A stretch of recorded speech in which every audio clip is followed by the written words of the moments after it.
भूखल बाड़ी सावन के सोमारी दूध कद भोले बाबा दुखवा बेमारी।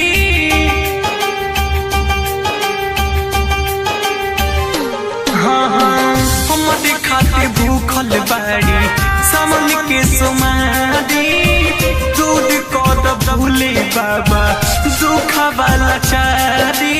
कामर लेके चलते चलते आइल बड़ी कामर लेके चलते चलते आइल बड़ी हमार जान देव घर में भुलाइल बड़ी हमार जान देव घर में भुलाइल बड़ी। बोला बोला बैजूनाथ बाबा की।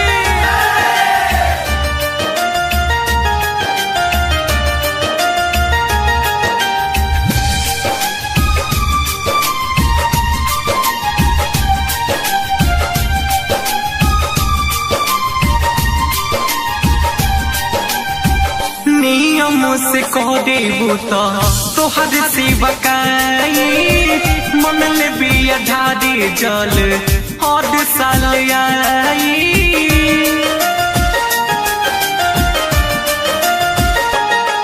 बड़ी सीधा साधा भोली बात होयल जैसन बोली हो भगत के रंग में बुरा नाइल बड़ी भगत के रंग में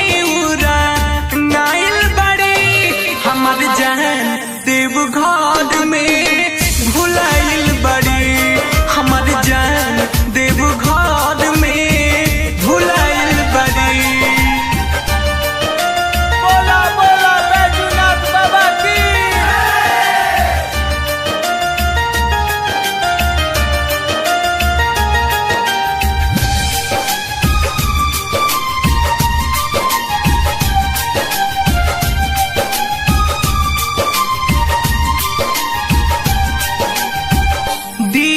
दीवाना तोने कद तू सहारा मने मने खोज तारे नरेंद्र बेचारा।